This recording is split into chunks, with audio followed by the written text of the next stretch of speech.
আসসালামু আলাইকুম, কেমন আছেন সবাই? আমি আলহামদুলিল্লাহ। আমার একটা ছবি দেখে রায়হান রাফি ভাইয়ের সাথে একটা ছবি দেখে দেন হচ্ছে সবাই জিজ্ঞেস করতেছে যে ভাইয়া গেছেন, কি কি অবস্থা। আসলে একদম সত্যি কথা বলতে একান্তই ব্যক্তিগতভাবে আসলে দেখা করা।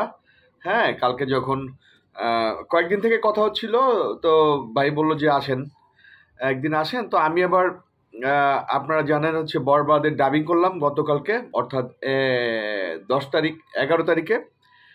ডাবিং করার আগে আমি হচ্ছে ওই নিকেতনেই হচ্ছে রাফি ভাইয়ের অফিস। তো নিকেতনে এ ব্লকে যাব ডাবিং করতে, দেন আমি অফিসে আমি জাস্ট টু মেরে গেলাম আর কি, ডু মেরে গেলাম। তো আমি জিজ্ঞেস করলাম যে ভাই আছে কিনা, নাই। তো আমি আবার আমার বরবাদের ডাবিং শেষ করে ভাইয়াকে টেক্সট করলাম যে আপনি কি অফিসে আছেন, আমি নিকেতনে আছি।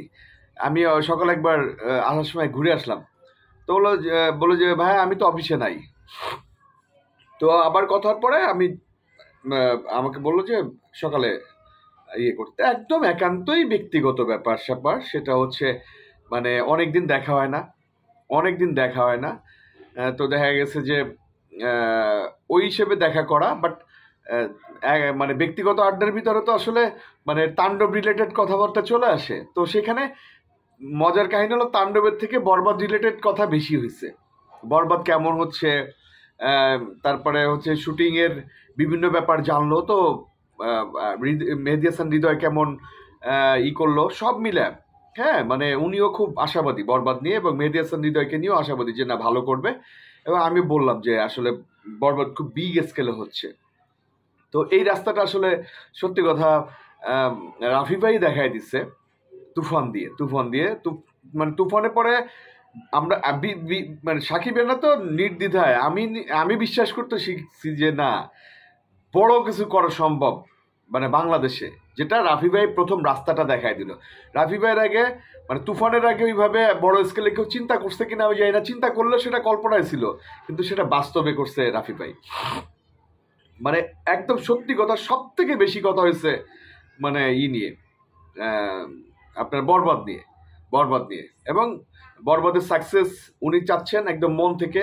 মেহেদী হাসান হৃদয় এর সাকসেস চাচ্ছেন। আর তারপর আমি আবার আমাদের জঙ্গলি নিয়ে কথা হলো। সিয়াম আহমেদ এখানে একটা ভালো ক্যারেক্টার প্লে করতেছে, আমি একটা ভালো ক্যারেক্টার প্লে করতেছি, বুবলি আছে, মানে জঙ্গলির ব্যাপারেও সে উনি হচ্ছে করলো, মানে খোঁজখবর নিল।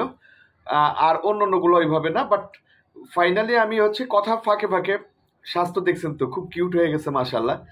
আর কেমনে জানি হচ্ছে ঘটনাচক্রে আমিও ব্ল্যাক পড়ছিলাম, উনিও ব্ল্যাক পড়ছে, আমিও সাদা পড়ছি ব্যাগি, উনিও সাদা ব্যাগি পড়ছে, চিকন একটা চেন পড়ছে। ভাই বিশ্বাস করেন রায়হান রাফি মানে ওনাকে আমি এত কিউট ভাবে কখনো দেখিনি। তো এখন উনি বুঝতে পারতেছে যে না, শুকাইলে যে কত ভাল লাগে, এবং শুকাইলে জামা কাপড় পরতেও মজা লাগে। উনি খুব আমার মতো মানে খুব কেনাকাটা করে আর কি, মানে মার্কেটিং টার্গেটিং করে বেশি।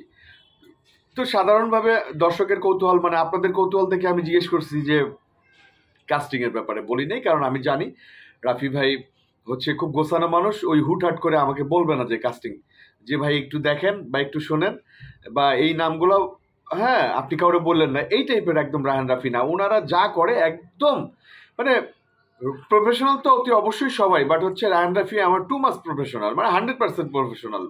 সে হচ্ছে তার অফিসে মানে সবাই হচ্ছে প্রি প্রোডাকশন নিয়ে ব্যস্ত, যতগুলা এডি আছে সব প্রি প্রোডাকশন নিয়ে ব্যস্ত।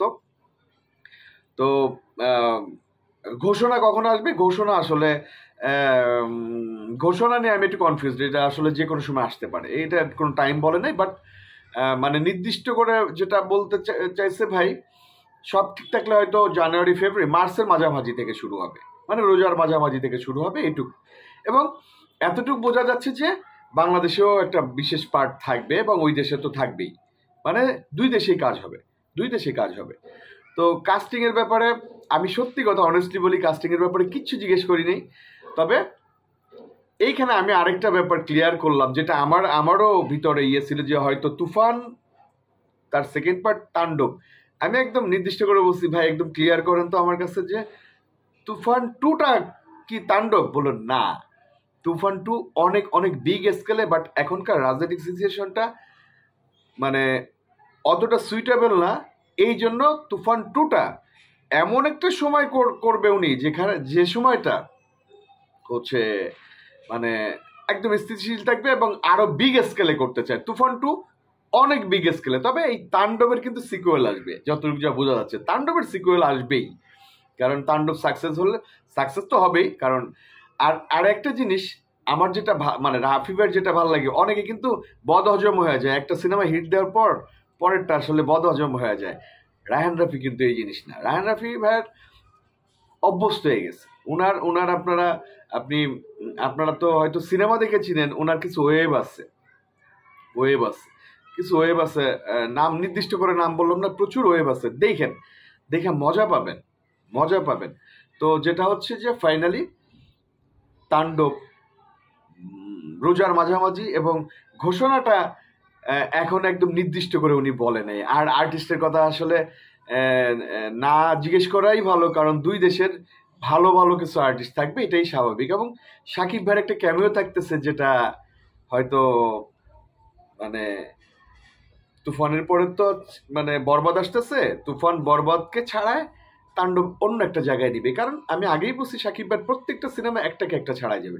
ধন্যবাদ, ভালো থাকবেন, আমার জন্য দোয়া করবেন। আসসালামু আলাইকুম।